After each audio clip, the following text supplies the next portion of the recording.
Tonight, your bed may be warm and quiet, but we're about to exchange it for something far more ancient, far more uncomfortable. No pillows, no mattresses, and certainly no privacy. Instead, you'll awaken beneath the dry, crumbling ceiling of a one-room home, built of sun-baked mud and palm wood nestled close to the slow, glistening waters of the Nile. There is no birdsong, just the far-off bleat of goats and the soft hush of a river that has watched more women suffer than it has fish swim. This is not a palace. You are not a queen. You are simply a woman in ancient Egypt. Now, before you protest, let's be clear, we are not venturing into some fantastical Cleopatra-fied dream. This isn't about lounging in gold-plated baths or commanding armies with a flick of kohl-lined eyes. You're not Nefertiti. You're not even someone who would have ever been allowed to say her name aloud. You're a daughter, maybe a wife, possibly a servant. Certainly not free. And today, just one day, you'll try to live her life. But spoiler alert. Like women of nearly every era we've visited, from those crushed by corsets in Victorian drawing rooms to those dodging marriage in drafty medieval castles, you won't last long. If you're new here, welcome to Calm History, your nightly dose of strange truths and soft-spoken time travel. If you enjoy gently falling asleep to forgotten corners of history, tap that subscribe button. And if you find yourself drifting off before we reach the end, well, that just means we're doing our job right. So settle in, press play, and let's take one quiet step into a world that once was. You awaken before the sun, though awaken might be generous. You were never fully asleep. Not with that ache in your lower back from the straw-stuffed mat, nor the persistent hum of mosquitoes nesting in the rafters. You are lying on your side, your knees pulled up, and the thin linen cloth wrapped around you is damp with night sweat.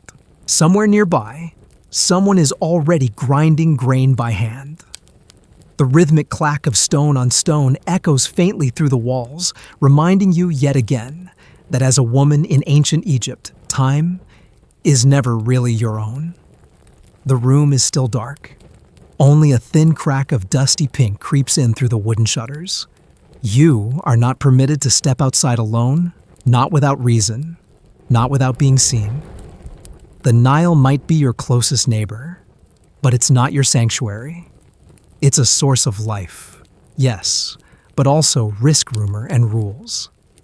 And you know too well how quickly a woman's reputation here can be washed away like silt in flood season.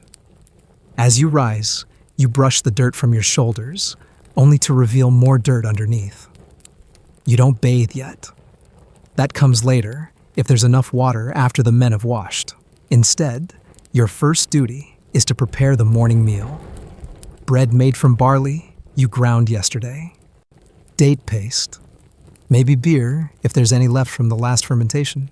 Yes, breakfast beer, but not the fun kind. The kind thick with yeast and slightly sour brewed week and meant to hydrate more than intoxicate. You're quiet as you move about. The men in your house are still sleeping, spread out like cats on woven mats. You dare not wake them. If one stirs, your workday begins with correction, a snapped word, a disapproving grunt, perhaps worse. You've learned not to cough, not to speak unless spoken to, and if you're lucky, they'll leave before sunrise and won't return until dusk. Then, at least you'll have a few hours without watching your tongue twist itself into silence. In ancient Egyptian society, women did hold certain legal rights. That much historians agree on. You could own land, even initiate divorce. On papyrus, it might appear progressive, especially when compared to, say, medieval England, where women were often legally absorbed into their husbands, like an annexed province. But rights on paper are not rights in practice, especially not for women like you, who weren't born into the priestly caste or pharaonic bloodlines. You're not reading contracts. You're carrying clay water jars bent at the waist before your bones are even done growing. Still, you keep your head down and your shoulders squared. Because in this world, respectability is survival. If you're unmarried, your family's honor is your burden.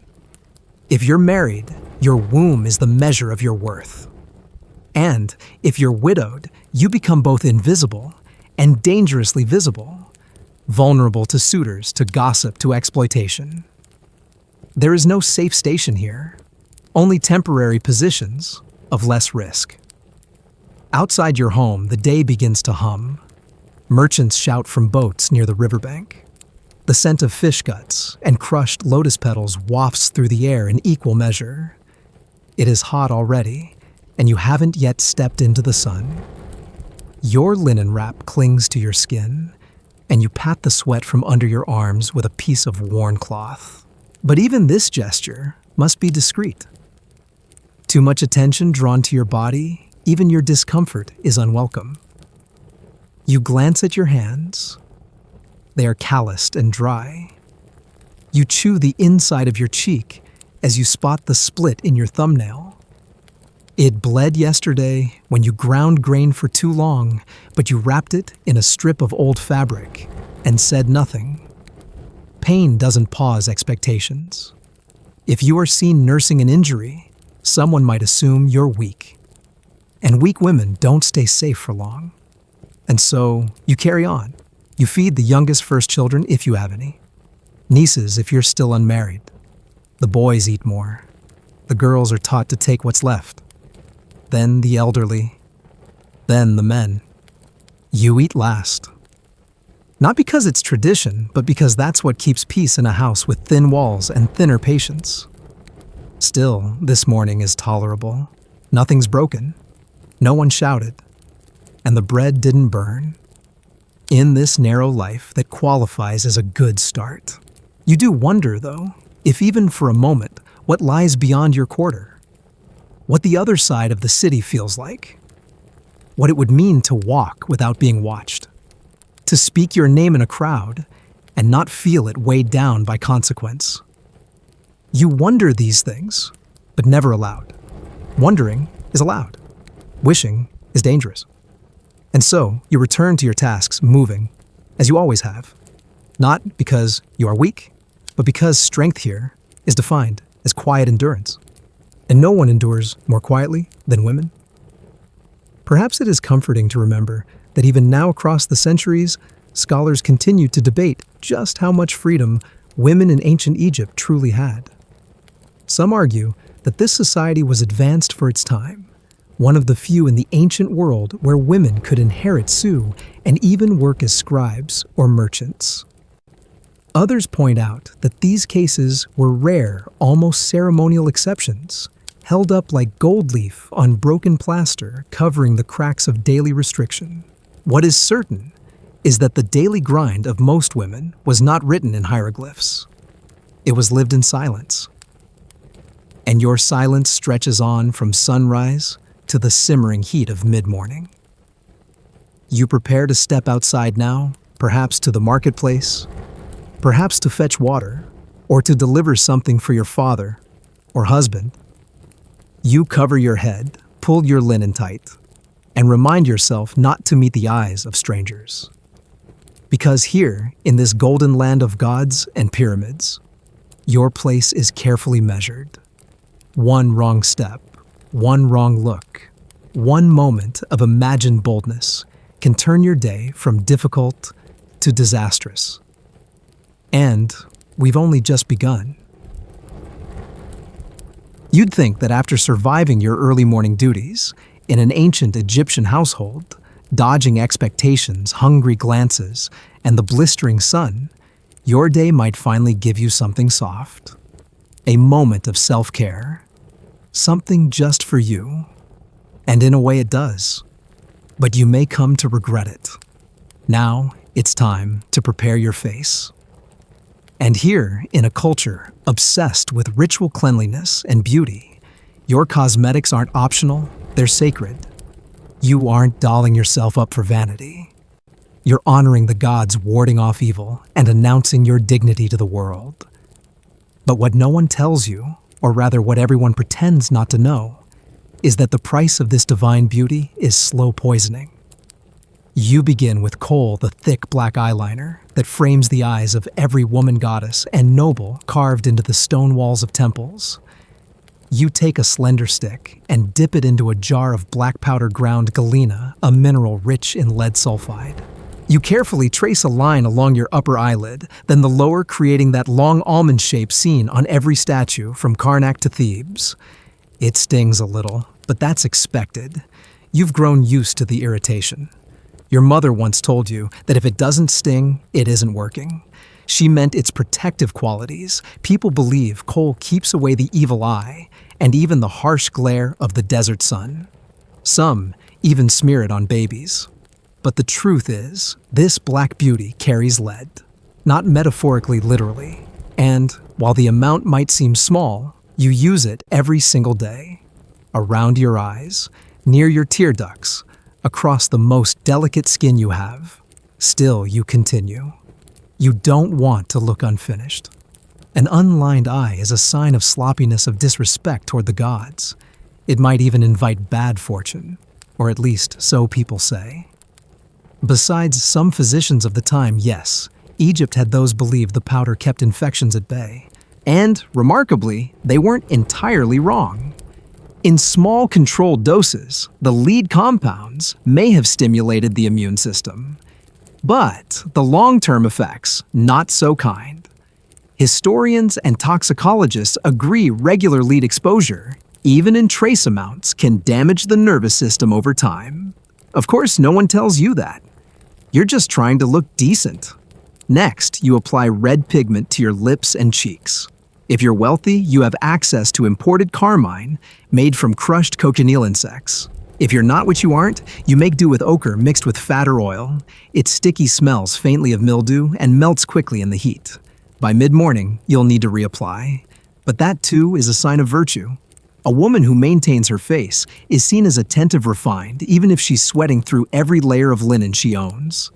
Then there's the eyeshadow green malachite ground to a fine dust and mixed with animal fat. It glides on like wet clay and adds a shimmer to your lids reflecting the sun. It's said to please Hathor, the goddess of beauty and joy. But like the kohl, it comes with a hidden tax trace copper minerals that slowly, silently absorb into your skin. And the perfume. Oh, the perfume.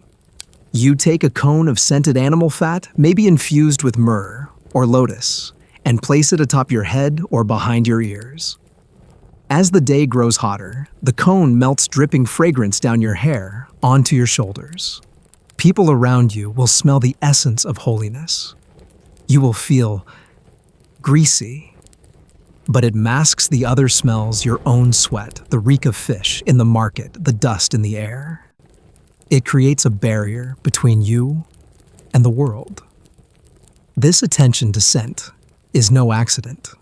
In ancient Egypt, smelling pleasant was considered a moral virtue, a sign of divine alignment. The goddess Isis was said to leave a perfume trail wherever she walked. And so, every woman aims to echo that, even if she lives in a cramped single-room home shared with 5 other people and a chicken. Historians still debate the exact recipes of these ancient cosmetics. Some believe certain formulas, especially for perfumes, were passed down secretly guarded by temple workers, like sacred texts.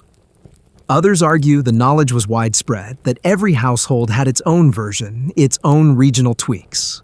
What we do know is this cosmetic palettes have been found in tombs dating back over 5,000 years, some still bearing traces of pigment. The desire to look beautiful, to appear alive, even in death, was a consistent thread from the Old Kingdom to the Ptolemaic period.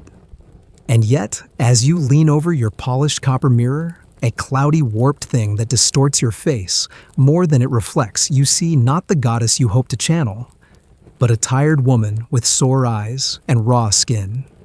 There is no time to rest, no time to admire your handiwork.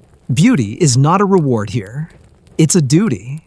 Of course, there are women who can skip this whole process, but they're the ones who live outside society's reach: the sick, the elderly, the poor beyond poor. Women who no longer serve a function. If you're still expected to be seen in public, even just at the well or the grain yard, you must show your face as proper. Painted, presentable, masked in pigment and expectation. And this mask isn't just physical, it's behavioral. You don't laugh loudly. You don't chew with your mouth open. You don't speak unless someone speaks to you first. Everything about your appearance and manner must be soft, contained, obedient. If you dare to cross those lines through your words, your posture, even the curve of your eyebrow, you may be labeled rude.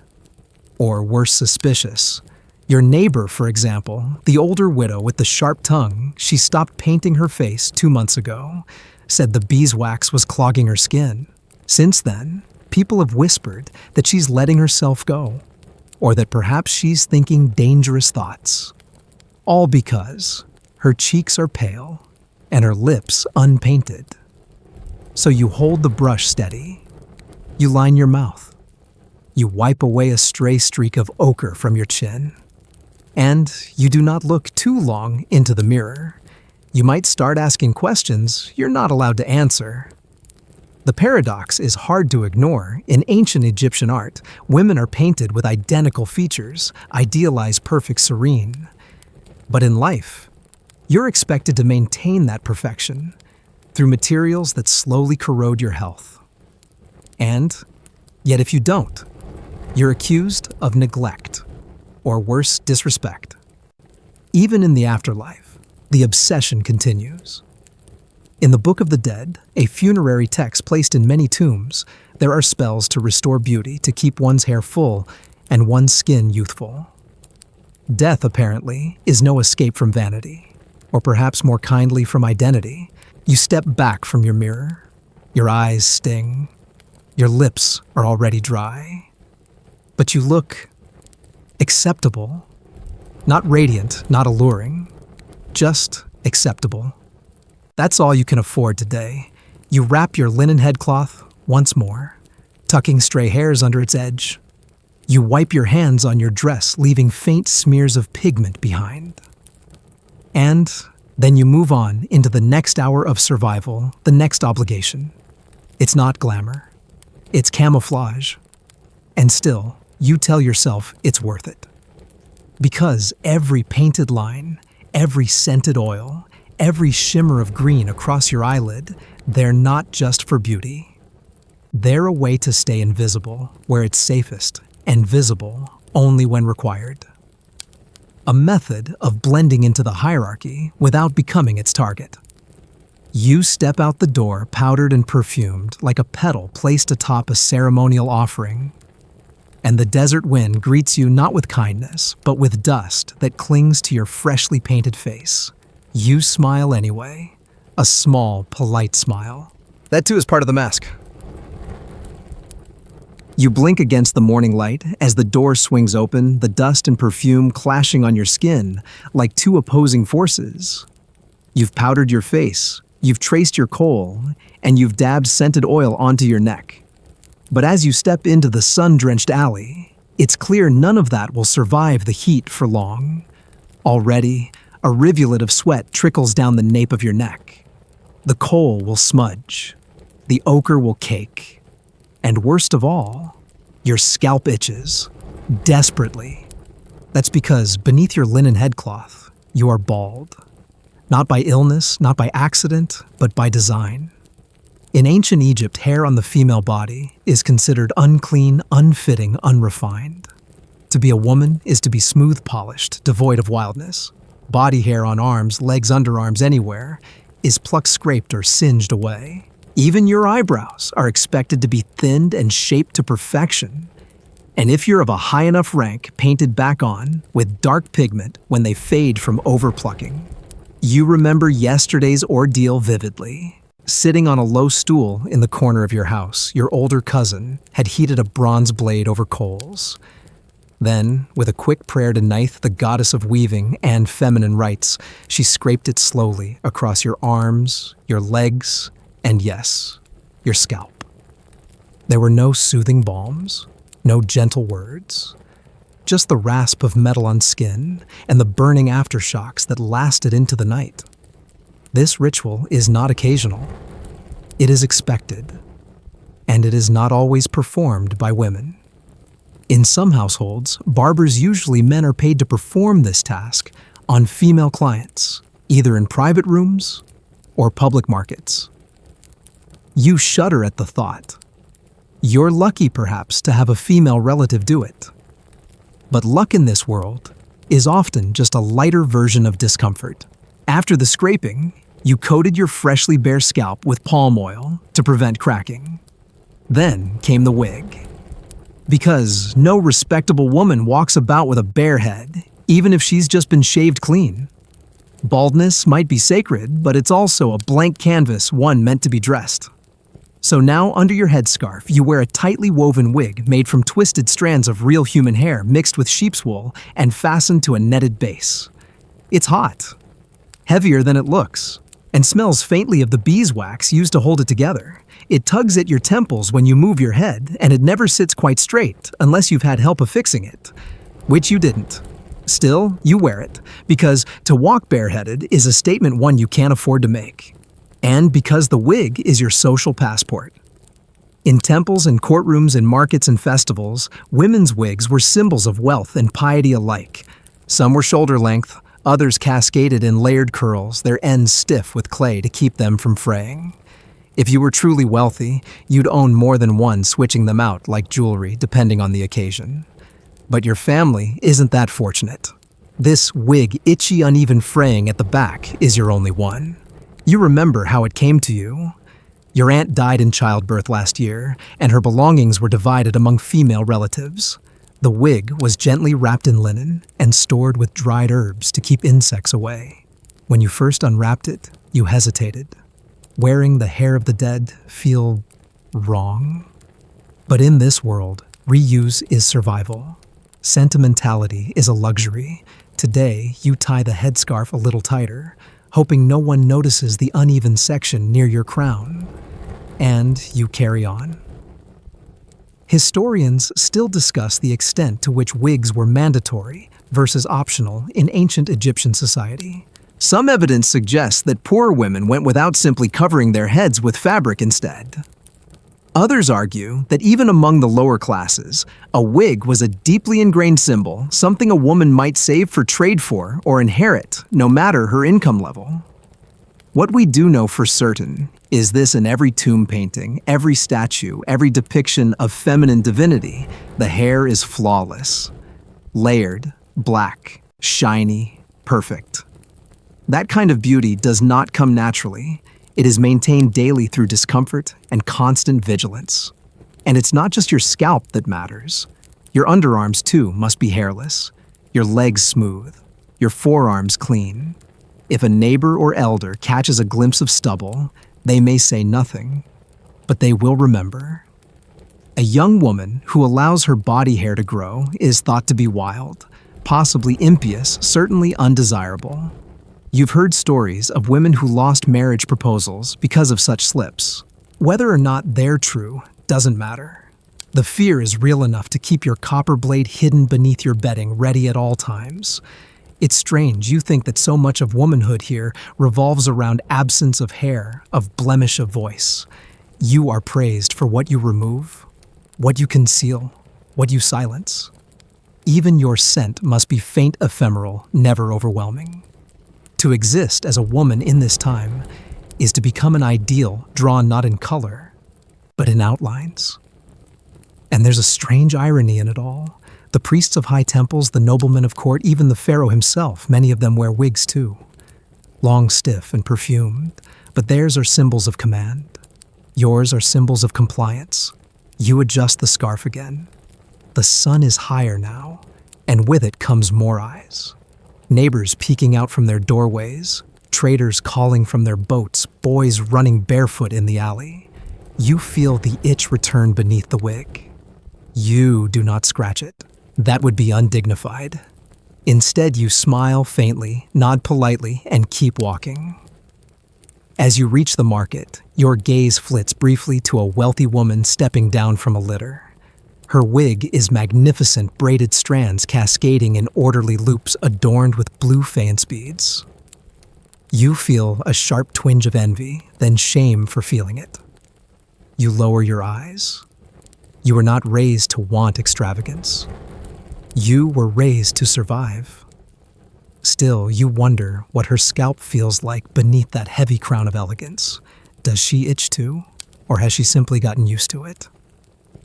You reach into your satchel and press your fingers to the jar of beeswax tucked inside, a little salve mixed with herbs to soothe the raw patches on your scalp later tonight.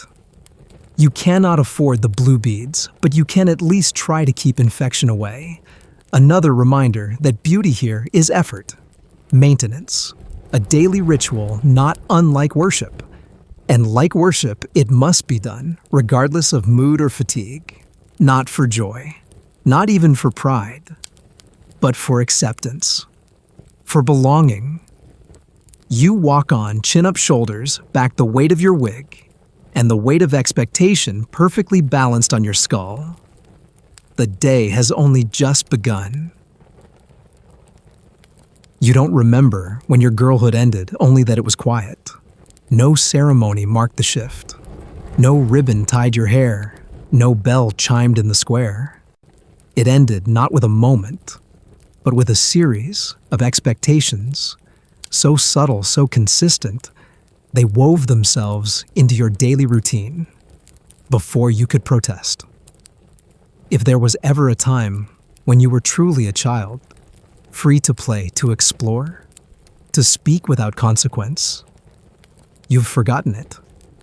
In ancient Egypt, children, both boys and girls, were loved, no doubt. They were celebrated in art depicted in cozy family scenes on tomb walls, nestled on laps or perched on shoulders. But that love came with a limit. And for girls, that limit arrived far sooner than for boys. While your brothers were encouraged to wrestle, to run, to study, if the family could afford it, you were kept indoors. Your body was a boundary, and your education was not in words, but in quiet tasks. Today, like most days, you begin your indoor training. You learn how to knead dough until the calluses form. You learn how to sew without pricking your finger, how to fold linen for ceremonial use, how to recognize which herbs ease a cramp and which ones can end a pregnancy. These lessons come not from school, but from the women around you, your mother, your aunt, your elder sister, each handing down knowledge like heirlooms. And you absorb it all, not because you're curious, but because you must. In most households, girls are not taught to read or write. There are exceptions, certainly. A few priestess lineages teach their daughters to interpret sacred symbols, and in rare cases, women become scribes. But you are not one of those exceptions. You are not temple-born. You are not noble. And so the closest you come to literacy is recognizing the painted labels on clay jar symbols for oil beer honey. Your entire written world fits into a pantry. And yet, there is no bitterness in your labor. Not openly, at least. It is simply the way of things. Your hands learn quicker than your thoughts, and soon your days become repetitions, grind, mix, fold, serve. You even learn how to braid hair in the style of mourning, because you are expected to help when a relative dies. In this culture, grief has its own aesthetics. Even sorrow must be properly arranged. There is a girl down the street, Merit, who is only 9 but already tall for her age. Her mother has started wrapping her waist tighter with linen to make her figure less noticeable. The girls whisper that she caught the eye of a priest when walking past the market. Since then, she's been kept inside, her playmates replaced by looms and hot stones. You haven't seen her in a week. You think of your own body, how it's changing, stretching quietly under your tunic. You feel the ache in your lower back that wasn't there last year. You sense the attention, subtle but present, from older men who now pause when passing you in the alley. You no longer bathe at the river. That rite, once joyful and splash-filled, has become dangerous. Women now walk with you, eyes alert. And when you do wash, you wear a thin shift, even in the water. Just in case. The transformation from girl to marriageable happens without your consent. Your voice drops. Your laughter softens. You stop running, not because you're told to, but because you've seen what happens to girls who keep moving too fast. They become gossip. They become trouble. They become examples. Still, there are small moments of light. A secret laugh between you and your cousin when no one is watching. The comfort of your mother's hand as she braids your hair at night, humming old hymns. The way your sister pretends not to see when you sneak an extra date from the food jar. These are the quiet resistances that tether you to yourself. They won't change the system, but they soften it just enough. Historians often highlight that Egyptian society offered women a surprising level of equality for the ancient world. In legal terms, women could own property, initiate divorce, and even testify in court. But those rights existed alongside a rigid social code, especially for women of modest means. A peasant girl might technically have the right to inherit land, but she was unlikely to ever hold a deed. The paper might allow it. Reality might not. And there are debates still about how much agency girls had in choosing their paths. Some scholars point to letters and contracts showing women negotiating their own marriages. Others argue those documents reflect outliers, not norms. What is clear is that the earlier a girl was trained into her role, the less likely she was to imagine an alternative. Indoctrination is most effective when it feels like tradition. This afternoon, you're asked to help prepare a bridal veil for someone you've never met. A friend of your mother's daughter is being married next week. You don't ask how old the bride is. You don't ask who the groom is. You don't ask anything at all. Instead, you smooth out the dyed linen press-it with heated stones and fold it into a wooden chest. You tie the lid shut with a reed cord and carry it to the doorway, where it will be picked up tomorrow. And as you set it down, your mother's voice drifts over your shoulder. One day, that will be you. She says it without emotion. Not cruelly, not wistfully, just plainly.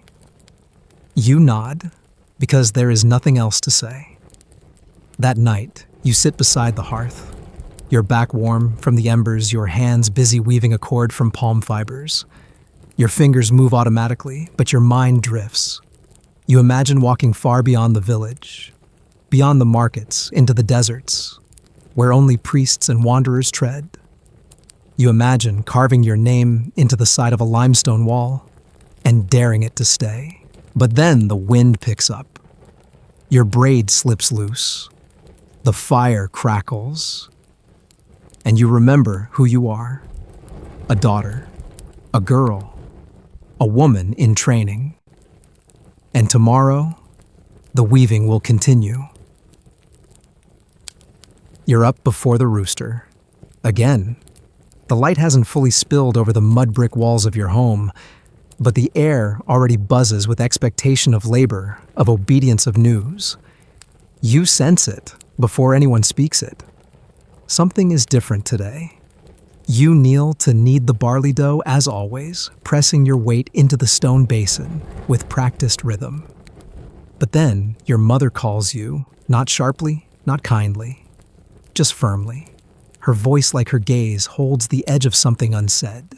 You wipe your hands on your tunic and follow her into the narrow room where your father is seated with a man you've never seen before.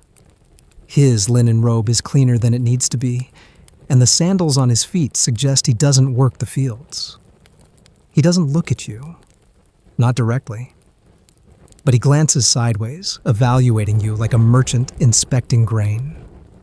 Your stomach dips, and you already know. The visitor speaks first, not to you, but about you. He says your posture is pleasing, that you seem modest, that your arms look strong. He's heard you bake well, and you haven't fallen sick in years. That's good, he says, with the casual calculation of someone choosing a new Cardox. No one asks what you want.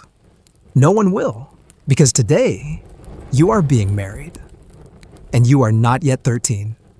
There is no romance here, no fluttering veil or jeweled headpiece, no procession, no feast.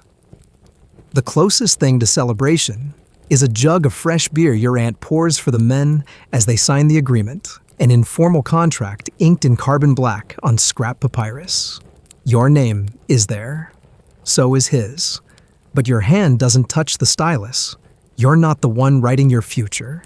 You're just mentioned in it. Ancient Egypt didn't require formal wedding ceremonies for a marriage to be recognized. There were no sacred rites, no elaborate oaths. A union was often sealed by cohabitation and the exchange of property gifts given to the bride's family, and perhaps, if she was lucky, a dowry or some personal items reserved in her name. Some of those protections were real. Legally speaking, Egyptian women had certain rights within marriage. They could inherit. They could own belongings separate from their husbands. They could even initiate divorce. But those were technicalities. In the lived experience of most women, especially the poor, especially the young, the marriage contract was less about mutual partnership and more about orderly transfer. You are in effect being relocated from one house to another, from one man's authority to another's. The wedding night is unceremonious. You sleep on a different mat in a different home. Your new husband is older than you by at least a decade. He doesn't hurt you, not exactly, but he doesn't ask permission either. He doesn't speak much at all. And in the morning, you're expected to rise and cook for him as though nothing has changed. Except now you no longer belong to your father. You belong to him. And while your mother might check in once or twice, in the early days bring in honey cakes, or asking gently how you're adjusting, she too will eventually fall away. The tie has been cut. You are now officially a wife. You are not yet bleeding regularly. Your hips have not finished widening. Your voice is still high. Your arms still thin. But none of that matters. You're married. The assumption now is that you will bear children, many children, as many as the gods allow, and more if possible. Sons are preferred, but daughters will do, if only to trade one day as you have been. The expectation to bear children begins immediately, not just from your husband, but from his sisters, his mother, the old women who gather at the market. They eye your belly with casual inspection. One asks not unkindly if you've had your first moon yet. You nod even though you haven't. It's easier that way. You drink herbal tonics at your mother-in-law's urging brews made from dates, acacia bark, and fig root meant to open the womb and invite fertility. They taste like river mud and sour milk. You drink them anyway. Historians still discuss the average age of marriage in ancient Egypt. Papyrus records and tomb inscriptions suggest girls were often married by their early teens, sometimes as early as 12. Boys, in contrast, usually married later in their 20s, once they had established a trade or inherited property. The imbalance created relationships rooted in power dynamics more than mutual affection. And while some couples may have grown into companionship, many never had the chance to know each other beyond their assigned roles. One quirky tidbit buried in an ancient legal record involves a bride refusing to enter her new household until her husband agreed to let her retain ownership of her jewelry box. It's a rare flicker of negotiation, a tiny assertion of control in a world that offered women few safe footholds. That woman may have won her trinkets, but the rest of her life remained almost certainly dictated. You don't ask for anything. Not a token, not a promise. Your expectations are modest, to be fed, to be left alone, to not be struck. So far, your new husband is quiet, distant, but not cruel. It could be worse, you think. And that thought is both comforting and crushing. In the following days, your routine reforms itself. You wake before him, you grind grain, you patch the roof, you wash his tunic. He doesn't thank you. That's not expected. Instead, you watch his moods the way sailors watch the river, measuring currents, sensing storms. Your body begins to ache in new places. Your hands blister from hauling water. Your knees stiffen from kneeling over hearthstones. You have new chores, new silences, new bruises that appear without reason. You don't ask questions. You don't complain. That too is expected. One evening, as you sit spinning thread by firelight, your neighbor passes by. She's only a year older than you, but already 6 months pregnant. Her belly stretches beneath her linen tunic, and her ankles are swollen. You offer her a seat. She declines. "It's better to keep moving," she says. "If I sit too long, I might fall asleep standing tomorrow." You laugh quietly, and she smiles a tired, knowing curve of the lips. There's a kinship in it. Not joy, not solidarity exactly, but something adjacent. A shared knowledge. You wonder what it will be like to carry a child, to feel it grow, to try to deliver it with nothing but a birth brick, some incense, and the hands of older women whose midwifery is born of trial and error. You've seen it before, from the corners of rooms, through cracked doorways. The screaming, the blood, the prayers to Taweret, the hippo-shaped goddess of childbirth. The aftermath. There is a phrase you hear often, now softly spoken, never shouted. May the goddess keep you safe when the time comes. It means one thing only. May you not die. Because childbirth here is not a sacred miracle. It is a gamble, a roll of divine dice. And you, barely a woman, have just been invited to the table. You return to your mat that night, arms sore, scalp, itching eyes dry. You lie flat, hands folded over your stomach, and try to imagine the inside of your body, what it's preparing, for what it will be asked to do, what it may refuse to do. No one asks if you're ready. They assume you are. Or they simply don't care. Either way, tomorrow is coming. And now it comes for two. Morning has returned, and you feel it in your bones before you feel it in your eyes. You rise more slowly now. The usual tightness in your back has become a dull, constant ache. Your breasts are tender, your stomach uneasy. You no longer wonder if you are pregnant. You just wonder how long it will last, and whether you will. There is no physician to confirm your condition, no clinic to visit. Instead, you rely on the wisdom passed down through countless female mouths. Your mother-in-law watches how you walk. Your neighbor notes how often you urinate. And you yourself, well, you begin the ritual test handed down from the ancients. You relieve yourself on 2 small piles of barley and emmer wheat carefully placed in clay pots and stored in a warm corner. According to tradition, if either grain begins to sprout, you are pregnant. If barley grows first, it's a boy. If emmer comes first, a girl. If neither sprouts, the result is either negative or ominous. It may sound like folklore, but here's the strange thing. Modern scientific testing has shown that there might be something to this. The hormones present in the urine of a pregnant woman can, under certain conditions, accelerate seed germination. In fact, when researchers in the 20th century tested the method described in ancient Egyptian medical texts, like the Berlin Papyrus, they found an accuracy rate close to 70%.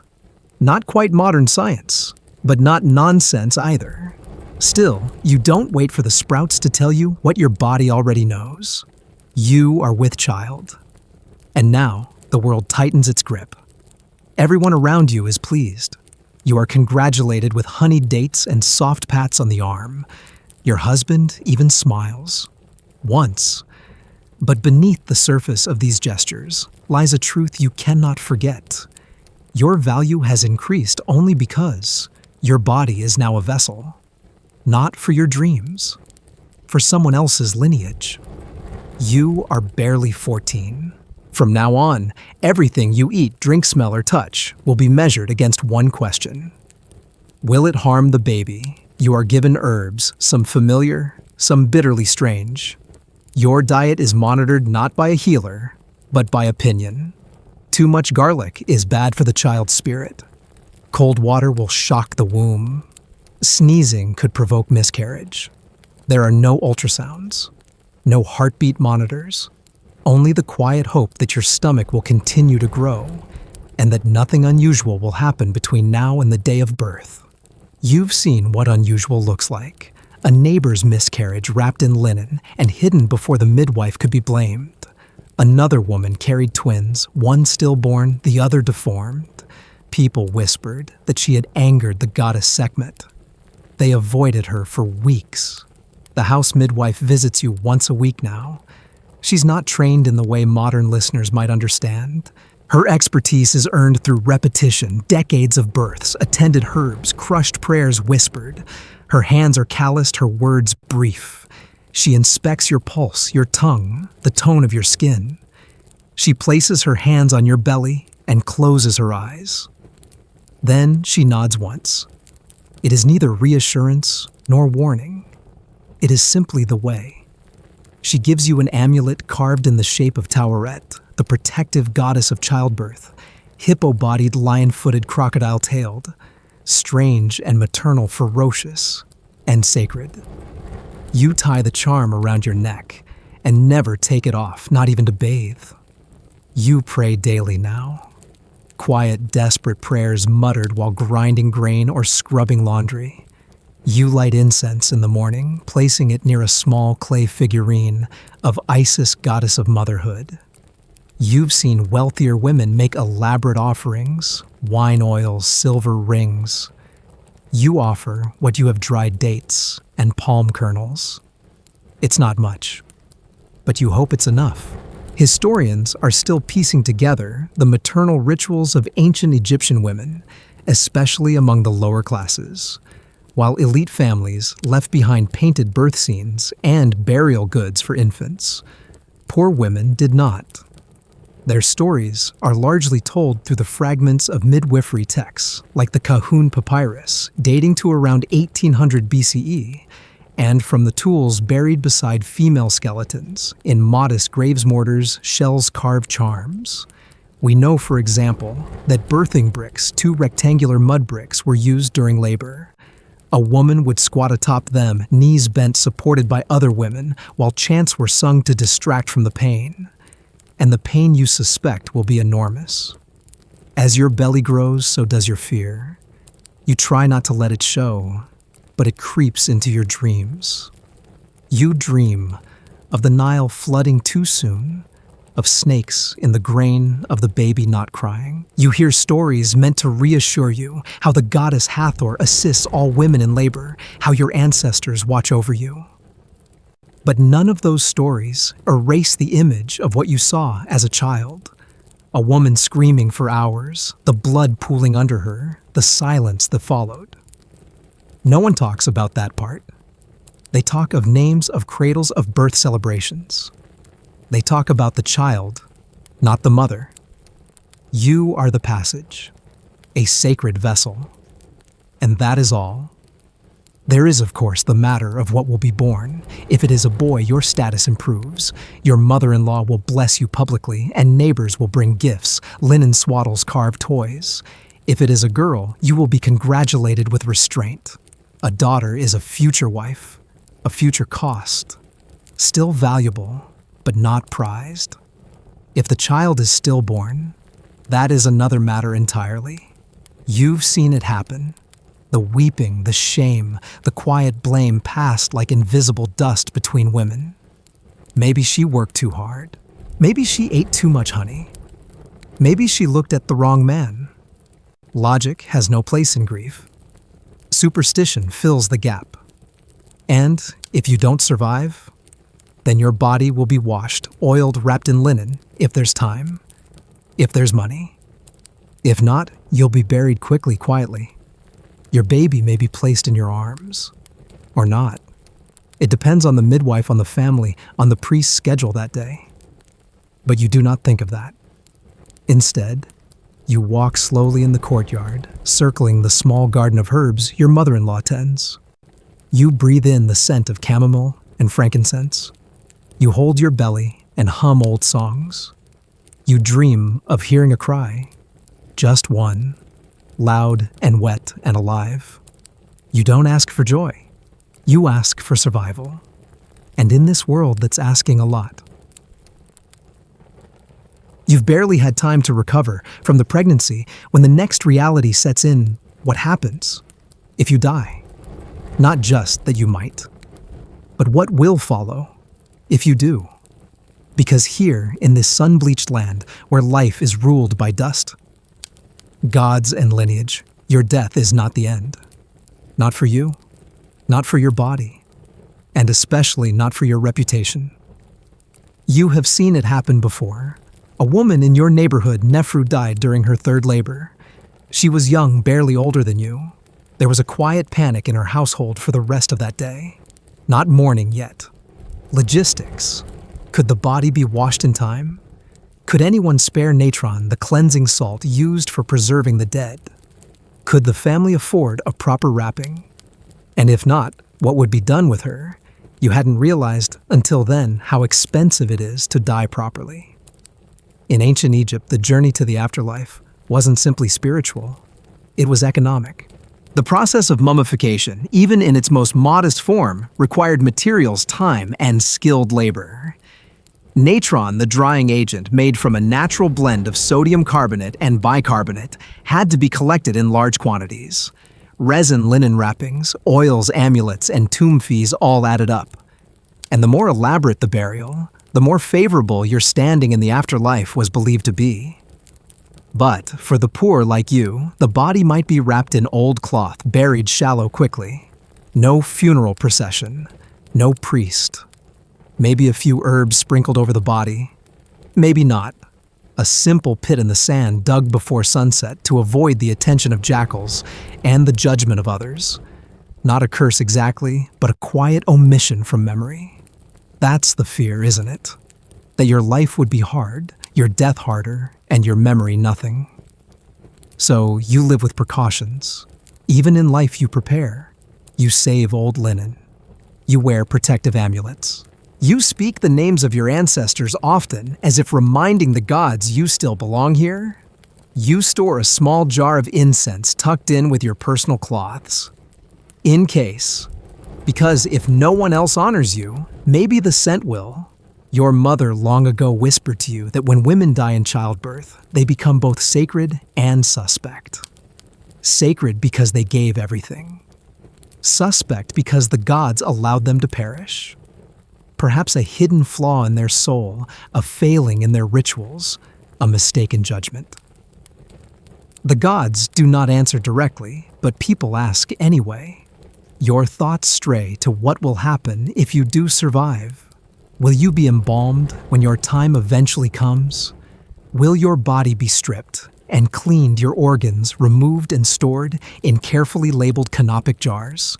Will your heart be weighed against the feather of Ma'at, the goddess of truth? Or will your soul drift untethered, unjudged, unnamed? For elite women, death could be an art, a performance. Painted faces on gilded sarcophagi, prayers recited by hired priests, statues placed in tombs to serve them eternally. But even among the elite women were buried differently than men.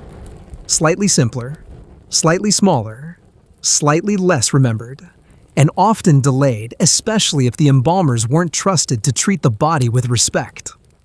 One particularly disturbing account found in the writings of the Greek historian Herodotus alleges that the bodies of beautiful women were kept unembalmed until decomposition began to deter embalmers from violating the corpses. Some scholars contest this claim, suggesting it may reflect more Greek than Egyptian anxieties. Others believe it may have occurred rare but real. Either way, the fact that the fear existed speaks volumes. So like many women before you do your part while living. You try to be worthy. You follow the customs. You care for your household. You bear children. You obey. You wear the right charms and speak the right prayers. You don't draw attention. You hope that by staying within the bounds, your family might someday afford the right of opening the mouth for you, a ritual that restores speech and breath in the afterlife. Because, even in death's silence, isn't peace. It's oblivion. Today, you are washing linens when you hear the wailing begin, a high rhythmic keening from the house across the alley. Another death. A child this time. The sound prickles at your skin. You stand quietly dripping water from your hands. You say nothing, but you listen and you learn. The women there are preparing for burial, calling the neighbors to help. There is no embalming. The family cannot afford it. The child will be wrapped and buried before the heat of the day ends. Later, when the sobbing has faded, you slip a sprig of myrrh into your storage basket. It's old, cracked, probably no longer fragrant. But still, it feels important. Something of scent. Something for someday. Because you're thinking of your own child now. The one inside you. If something happens, if you don't make it, what will happen to the baby? To you, will anyone bury you together? Will the child be given a name? Will you? Historians continue to debate the treatment of stillborn infants and mothers who died in childbirth in ancient Egypt. Some evidence suggests that infants who never lived outside the womb were not always given full funerary rites. Others propose that mothers and children were sometimes buried together, a symbolic link to ensure they found each other in the afterlife. But written records are scarce, and the archaeological evidence, often fragmentary, tells only part of the story. The rest is filled in by people like you, women, who carry the weight of possibilities they dare not speak aloud. You finish your washing. You hang the linen. You wipe your face, careful not to smudge your coal. Even now, you are expected to look presentable.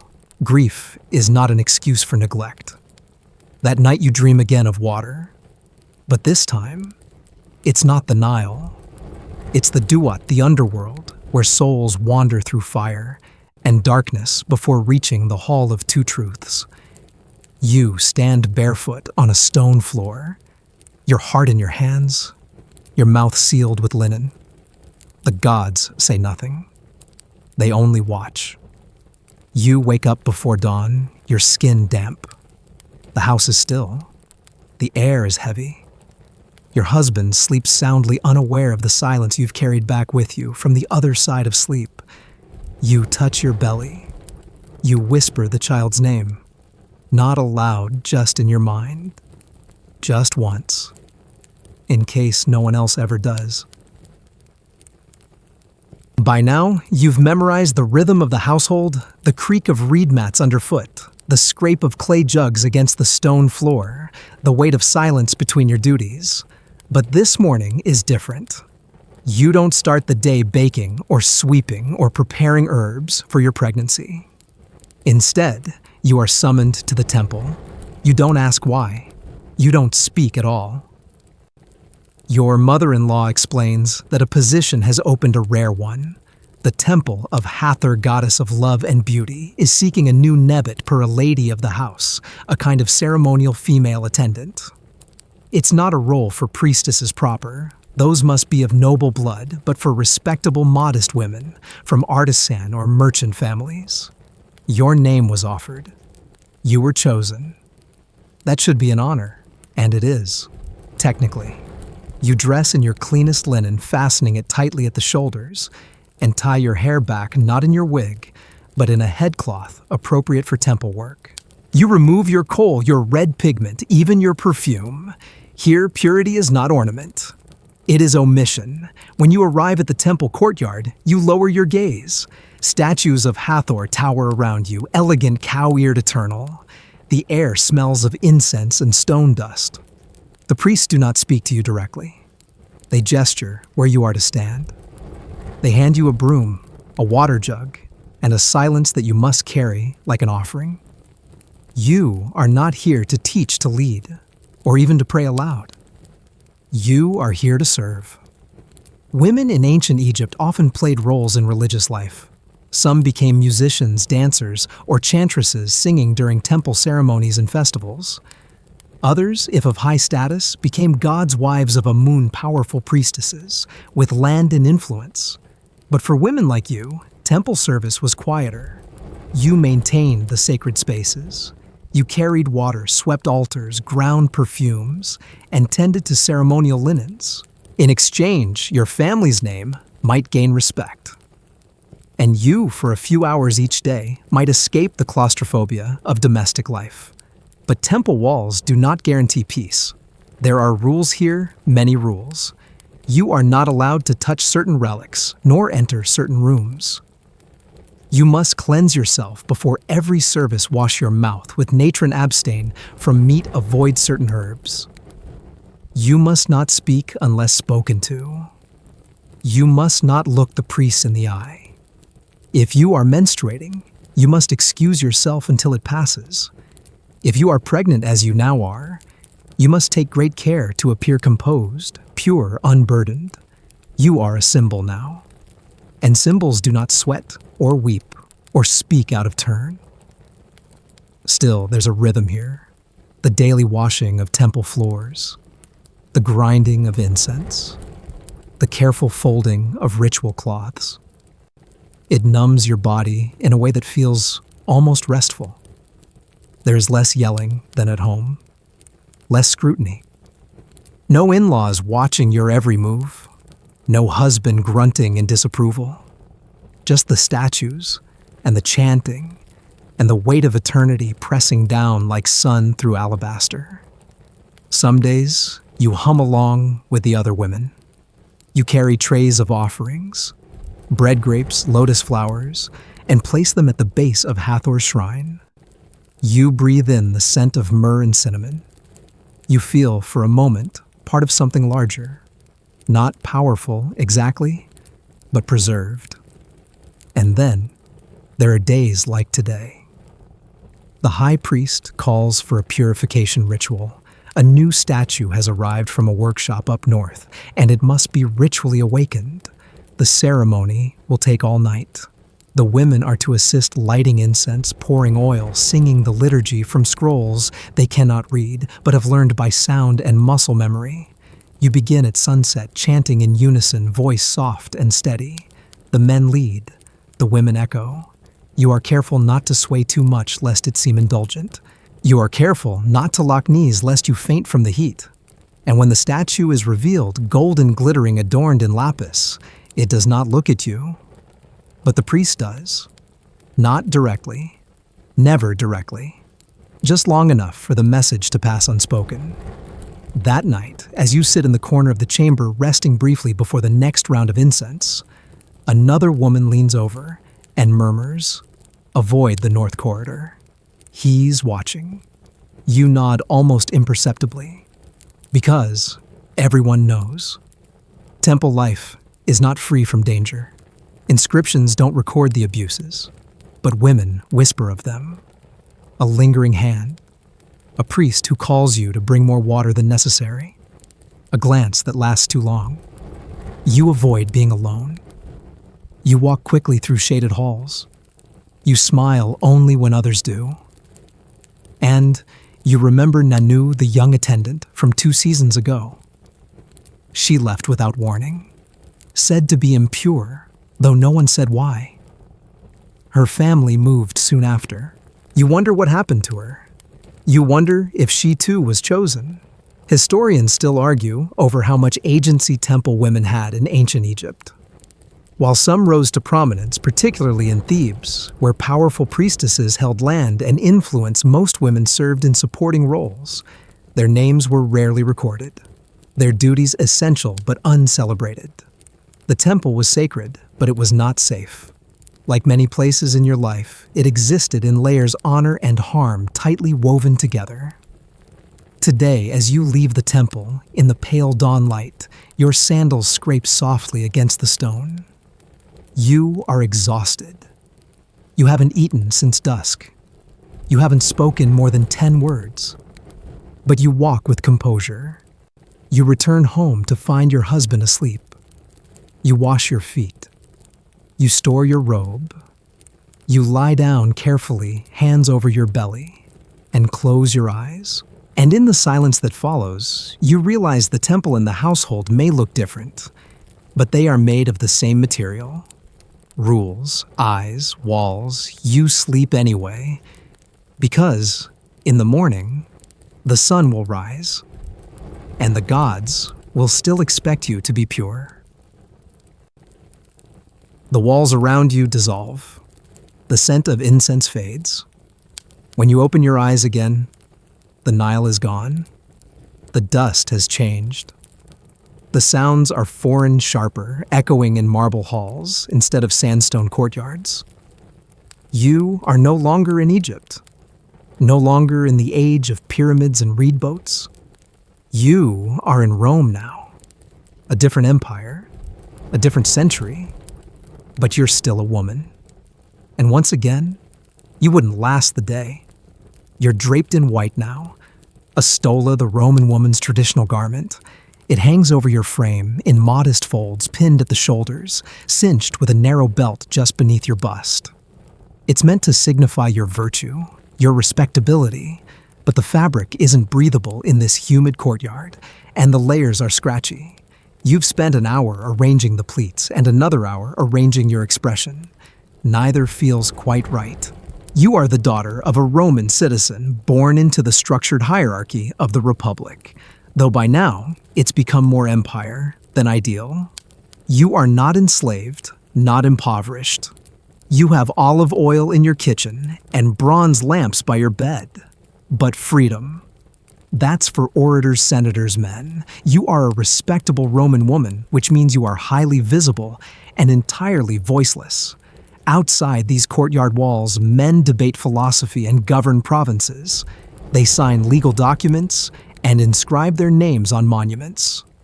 Inside, you tend to your father's household or your husband's, depending on which part of your brief youth we find you in. You manage servants, if your family is wealthy enough to have them. You oversee food storage wool spinning the education of children. You may not speak in the forum, but you run the villa like your reputation depends on it. Because it does. Roman society is built on control. Control of land, of laws, of lineage. And nowhere is that control tighter than in the life of a woman. Your movements are watched. Your companions noted your modesty measured in silence. Your father chooses your husband. Your husband becomes your legal guardian. Technically, a woman can inherit property under Roman law, and some elite women become quite rich. But legally, you're never fully independent. You're always under the hand of someone manus, as they say. And if you challenge that structure, if you speak too freely in public dress, too extravagantly, spend too much time at the theater, or, gods forbid, are seen in the company of a man, not your relative, you are labeled infamis. Not officially, perhaps, but socially. Which is worse, your husband could divorce you with no more than a declaration. Your father could disown you. And society. It will remember. Still, you do your best to navigate it all. You sit on the edge of a fountain, weaving garlands for the household, Lares, the guardian spirits. You supervise the young maid grinding spelt for bread. You attend to your daughter's writing lesson, even though you yourself were never taught to read. That was for your brother. You were too busy learning how to blend pigment for cosmetics, how to arrange your posture for long hours of sitting, how to keep your voice soft, even when your bones ache. Later that day, a visitor arrives, your husband's cousin. He brings news from the city and smells faintly of sulfur and ambition. He asks about your health. Your husband answers for you. He compliments your garden. Your husband accepts the praise. You pour wine. You smile. You do not speak. Historians often debate the extent to which Roman women were confined to the domestic sphere. Some literary sources, especially from the late Republic, depict noble women influencing politics behind the scenes, managing estates, or even financing temples. There are letters between husbands and wives, inscriptions praising devoted matriarchs. And certainly, elite women could hold economic power, even engage in business. But those exceptions prove the rule. For the vast majority, their world was the household. Their influence was indirect. Their freedom, conditional. One historical curiosity comes to mind, a law called the Oppian Law, passed during wartime to restrict women's use of luxury goods. Women were forbidden to wear colorful clothing, own too much gold, or ride in carriages within city limits. Decades later, when the law was repealed, men flooded the forum to speak for and against the motion. The women themselves. They weren't allowed to speak, but they appeared en masse in protest, clogging the streets, until the law was overturned. It worked, but it was not forgotten. Today, your own constraints are more personal than political. You're newly married, and your husband is no tyrant. But he expects obedience. He is kind but distant. He notices when the olives are not salted properly. He does not notice when your hands bleed from winter air. You learn to keep your voice sweet, your gaze low, your footsteps silent. You learn how to take up space without being seen. You rise before dawn to greet the household gods and say your prayers, lighting a bit of myrrh at the hearth. You wear your jewelry only when guests are present, never too much. You avoid the main market streets alone, though you long to walk there just once freely, not on errands, not with a chaperone. You wonder what the River Tiber looks like at sunset. You wonder what poetry sounds like when spoken aloud to someone who listens. You never ask. You keep busy. You keep orderly. You keep quiet. But inside, there are days when the silence builds like thunder behind your ribs. One of your favorite slaves, yes, you must admit the word for she is not paid, not free, is named Livia. She was brought here from a household in Capua after a marriage alliance. She's younger than you, sharp-eyed, and sings to herself when working. You envy her. Not her position, never that, but her voice. She sings like no one is listening. And perhaps no one is. One afternoon, she is punished for humming during your husband's reading. Not by him, by the steward. A slap. You hear it from the courtyard. You say nothing. You close your eyes. Because in this world, even with a name, even with fine clothing and legal standing, your words are not your own. So you return to your weaving, your rituals, your role. You think of Egypt sometimes, the quiet rituals of incense and goddess-shaped amulets, the open courtyards and river breeze. It wasn't freedom, but it wasn't this either. And as the sun sinks over Rome, you adjust your stola, once more pin your hair higher, and prepare for dinner with your husband and his friends. You will pour wine. You will smile. You will not speak unless spoken to.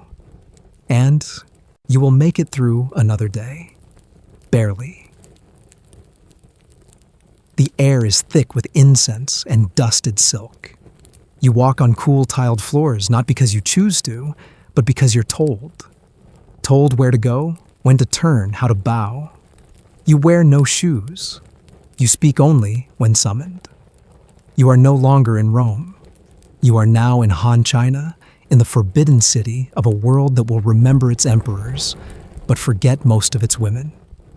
You are one of hundreds, perhaps thousands, of palace women.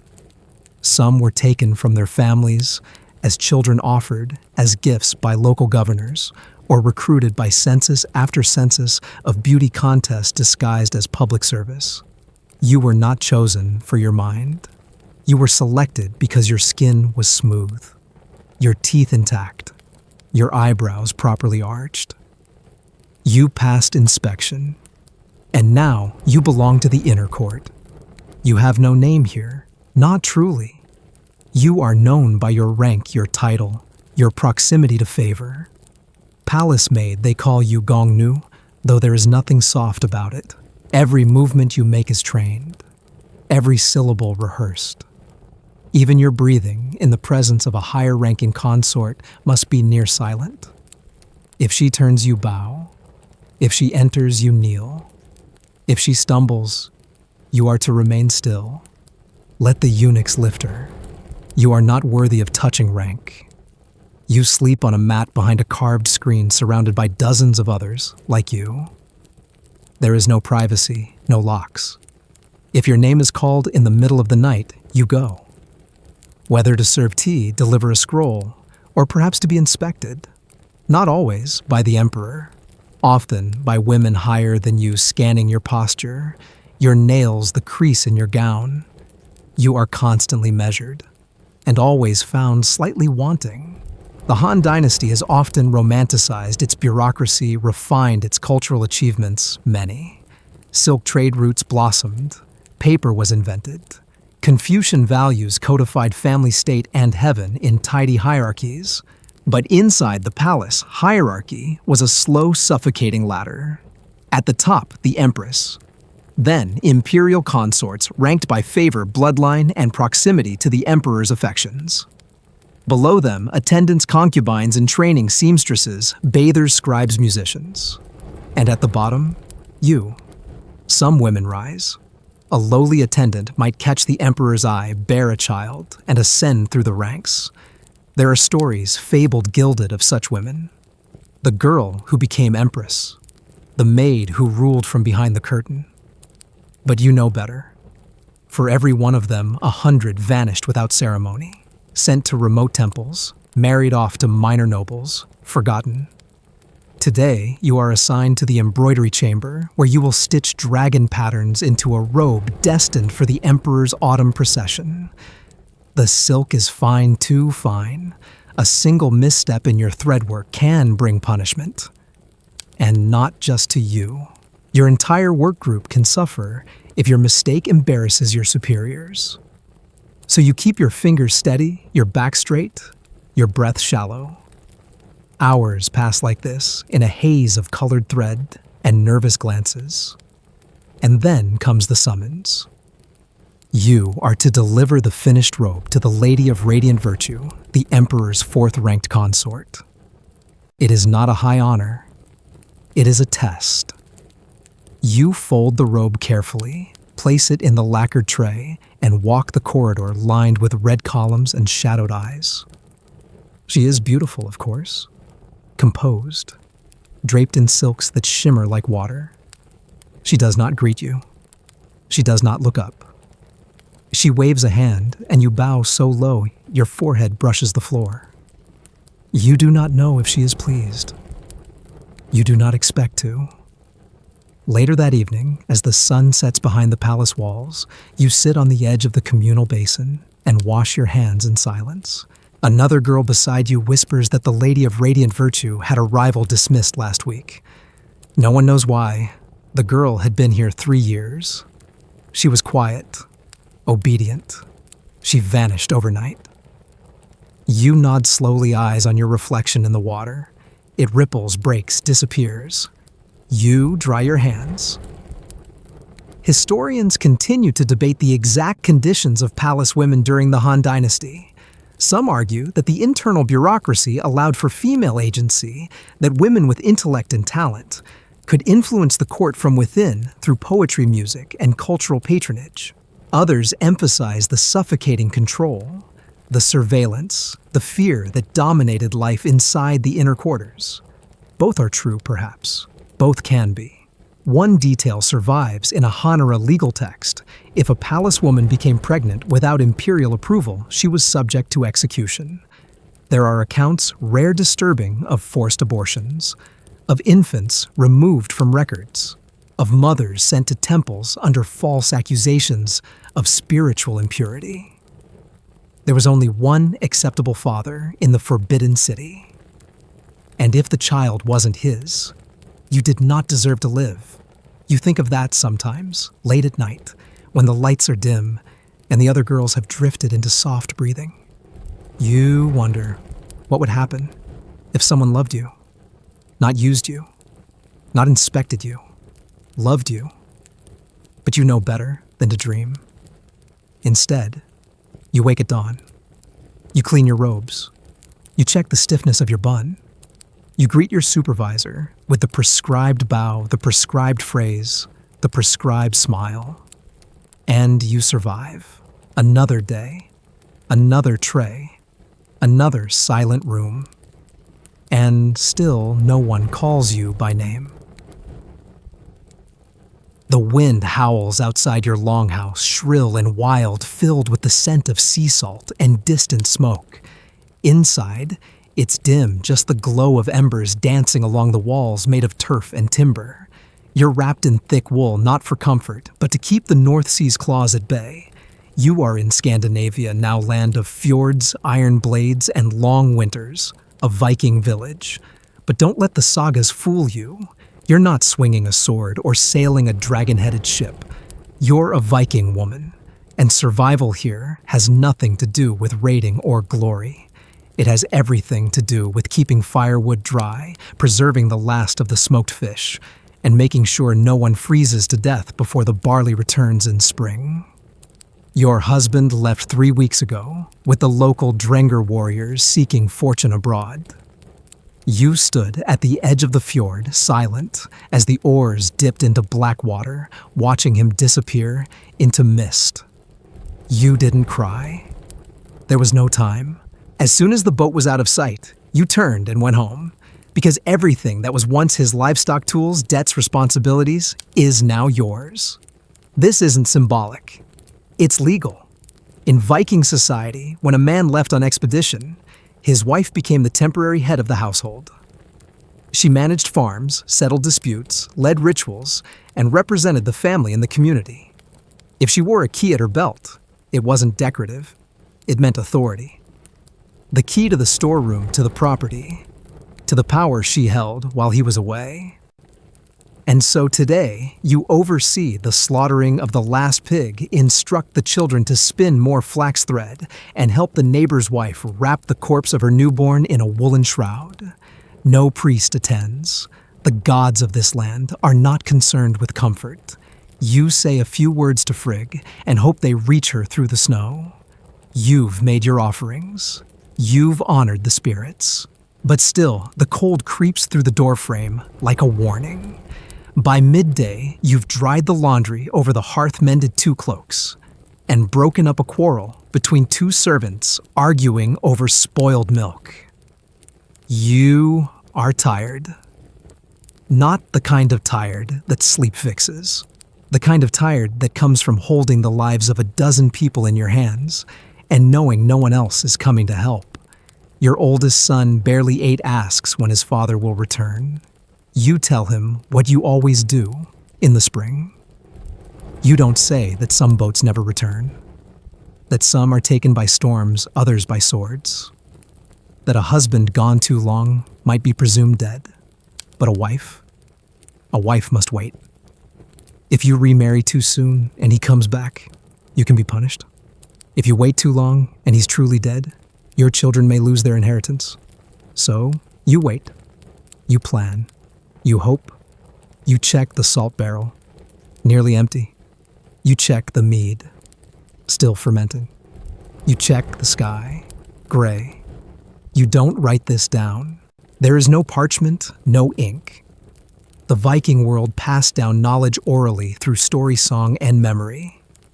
Women were the keepers of those stories, the midwives, the wise women, the ones who remembered what herbs soothed a fever, and which dreams warned of death. Historians often marvel at the relative legal status of Viking women. Compared to other societies of the early medieval period, Norse women could inherit property, initiate divorce, and reclaim dowries. If wronged, they could seek justice through local assemblies called things. But those rights came with conditions. And they didn't erase the hardships. The winters were long. Childbirth was dangerous. Warfare was constant. Your rights mattered, but only as long as you were alive to claim them. There's a detail from the Icelandic Gragas law codes: a woman could claim her inheritance if she stood at the threshold of her father's house, declared her right aloud before witnesses, and walked a specific path to the law rock. It sounds empowering. Until you remember Iceland in winter, a woman walking alone, possibly pregnant or grieving, navigating snowdrifts and social resistance just to get what was hers. Power existed, but it had to be survived first. Tonight, you prepare dinner porridge thickened with turnips flavored with dried fish. You eat last, not by rule, by custom. You'd rather know your children are fed. You tuck them into their shared bed near the fire, And then you go outside to check the thatch, the hinges, the traps. And you find a broken snare. A fox has been at the chickens. Again, you kneel in the snow hand's bare breath smoking in the night air. You feel the weight of your wool cloak pressing against your back like another burden. But you don't curse. You don't cry. You reset the snare. You whisper a brief plea to Scotty, the goddess of winter and endurance. Then you go inside, and you boil water to thaw your fingers. You are not a shield maiden. You are not in a saga. You are not embroidered on a tapestry. But if this family survives the winter, it will be because of you. Not because you fought with a sword, but because you never stopped moving. The sun bakes the earth under your feet. Dust rises with each step, clinging to your ankles like a second skin. The marketplace teems with sound-braying donkeys, merchants shouting prices, children dodging between stalls. But your voice is silent. You are not here to buy. You are not here by choice. You are the product. You are a woman, and you are being sold in Babylon. Not metaphorically, not symbolically. You are part of a live auction. The women are displayed on a raised platform. Some are made to stand quietly. Others are prompted to walk, smile, demonstrate their teeth or fingers. You were bathed last night, scrubbed so hard your skin is raw, your hair oiled and arranged in waves that fall over your shoulders. You've been given jewelry just for the day to attract higher bids. But don't be mistaken, none of it is yours. The bracelets will be removed once you're bought. Even your name might be taken depending on your new owner's whims. You're part of an ancient custom well documented by Herodotus and corroborated, though debated, by cuneiform records. In certain parts of ancient Mesopotamia, women were auctioned in public squares not only as slaves, but sometimes as brides. Herodotus claimed that once a year the most beautiful women were sold to the highest bidder, with the proceeds redistributed as dowries to those deemed less attractive. Whether that was policy or traveler's myth is still debated by scholars. What remains unquestionable is that in Mesopotamian societies, women could be bought, sold, traded, inherited, or even pledged as collateral. A woman's status, free or enslaved, did not guarantee her autonomy. And today, you are not free. You are standing barefoot on a tiled platform. The heat of the sun on your scalp is unbearable. A scribe reads your origin, daughter of a wine merchant sold to cover her father's debts. You do not weep. You know better. A weeping woman draws less money. You keep your chin up. You glance down only when instructed. You are instructed often. A man with dyed beard rings walks up to inspect your hands. He checks your palms for calluses, measures your fingers, as if he's evaluating tools. You have been taught to keep your hands soft. You used oil nightly for weeks, rubbed date pulp into your wrists, even bruised your nails to make them pinker. You wanted to appear valuable. You didn't want to be bought. But here, those things are the same. Your value is in your silence, your posture, your perceived pliability. Eventually, the hammer falls. You've been sold to a house in Kish, a merchant's estate near the river. You are not sure if you'll be a wife or a servant. The line is thin. Even thinner is the line between servant and slave. Your contract might say one thing, but the hands that take you don't ask questions. You are loaded onto a cart with two other women, one younger, one older. The older woman whispers instructions: don't speak unless spoken to. Keep your eyes lowered. Don't eat too slowly. Don't eat too fast. Never mention the city you came from. Forget your name. Use the one they give you. By the time the cart arrives at the merchant's home, a tall mud brick house with lattice windows and painted shutters, you have repeated her words in your head 100 times. Inside, the rules begin. You are to rise before dawn. You will grind barley into flour with a heavy stone. You will sweep the courtyard, wash linens in the river, tend to the merchant's wife's hair and nails. You are not allowed to leave the compound unless accompanied. You are not allowed to refuse a task. If the merchant asks for tea, you fetch it. If he asks for your company, you sit. If he touches your hair, you do not flinch. You are told you have been lucky.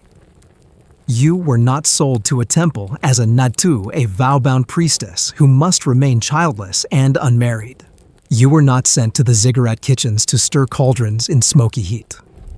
You were not bought by a traveling merchant and taken far from your river. You remain here, in Sumer. You are home.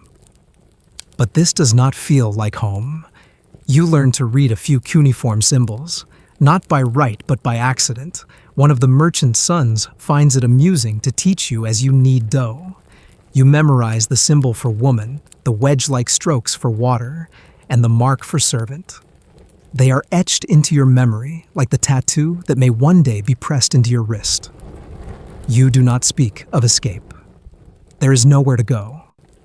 And yet in tiny cracks of the day, you remember the songs your mother hummed while combing your hair. You hum them now when no one listens. You draw patterns in the dust with your toe. You keep your thoughts tucked between your ribs, like hidden papyrus scrolls. One day, the merchant's wife gives birth to a daughter. You are called to help clean the room. Remove the soiled cloths, bring scented water. As you lift the baby for the first time, you feel something shift. You are not allowed to name her, but you call her Ilu in your mind. It means light. For that moment, you are not a slave. You are not merchandise. You are a pair of arms holding something soft and warm and new. You hand her back.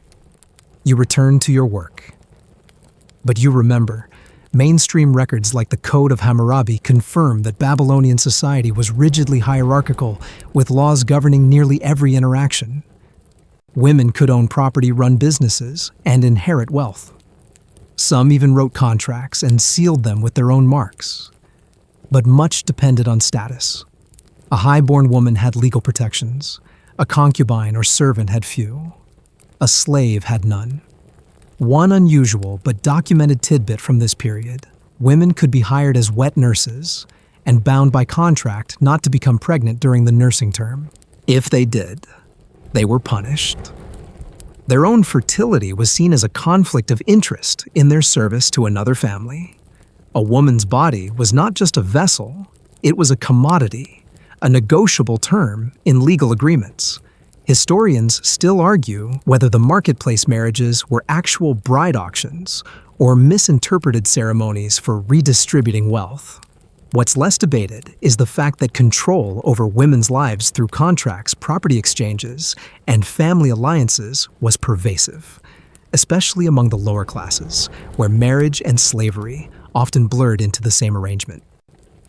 You live within that blur now, but you are alive. And in your small space, near the grain storage, you carve a sliver of yourself. You keep a strand of thread from the merchant's wife's old robe.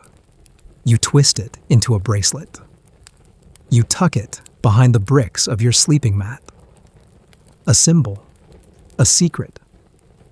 Tomorrow, the merchant will leave for Sippar. His wife will instruct you to clean the courtyard, prepare sesame cakes, and inventory the wine jars. You will nod, smile, bow. You will be what they expect. But you will also carry the memory of your old name. You will remember the girl who once watched reeds sway beside the river and dreamed of owning her own boat. That girl is not gone. She is just hidden, like the thread, like the name, like the light. You survive. You endure. And no auction can erase that. It begins, as these things always do, with something small.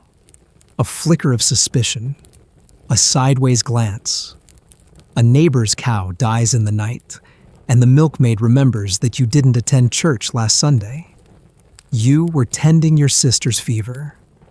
But explanations don't matter, because someone saw you talking to yourself by the edge of the forest, because someone thinks your cat is unusual, because someone's child had a nightmare after seeing your shadow in the window, and because you are a woman. It is the year 1487, or maybe 1587. The specific century doesn't always matter. The whispers have been the same for hundreds of years. You are in a small European village, nestled between damp woods and anxious fields. The fog settles low, and fear clings to everything like mildew. They call it witchcraft. You call it life. You're not a witch. You've never even read a spell. You can't read, period. But you do know herbs. You know that mugwort eases cramps and that garlic boiled in milk can soothe a chest cough. Your mother taught you and her mother before that. You mix salves, you steep teas. And when the children get sick, people come to you quietly. But when they recover, they forget. When they don't, well, someone must be blamed. And the priest has been reading from the Malleus Maleficarum lately, the Hammer of Witches. It's a book written by two men who never met you, but who believe women are more likely to consort with the devil. They say women are weaker in faith and prone to carnal temptation. It has been circulating through Europe since the late 1400s, and every time it's read aloud, the eyes in the village sharpen. So when a storm floods the river unexpectedly and the baker's wife loses her flour, someone remembers that you said just yesterday, "It smells like rain." You are accused. There is no trial. Not really. You are not presumed innocent. You are presumed suspicious. They come for you, at dawn, two men with ropes and the parish constable. They do not knock. They do not ask. They drag you from your home barefoot, still clutching your shawl. Your neighbors do not intervene. They watch. One woman averts her eyes. Another makes the sign of the cross. You see the child you once delivered safe into this world stare at you with wide, curious horror. You are taken to a chamber in the church cellar. Stone walls, straw-covered floors, damp air. They remove your clothing and examine your body for witches' marks, mole scars, birthmarks, anything unusual. They find one behind your ear from an old boil. They say it's proof. They question you for hours. Who did you consort with? Did you fly? Did you curse the village crops? Did you feed your cat from your own blood? You shake your head, whisper, "No, no, no," but your voice is thin, and they say your reluctance to speak is suspicious. So is speaking too boldly. One woman confessed loudly a year ago. They said it was the devil talking through her. She was burned. You are offered a choice: confess or prove your innocence. You refuse to confess.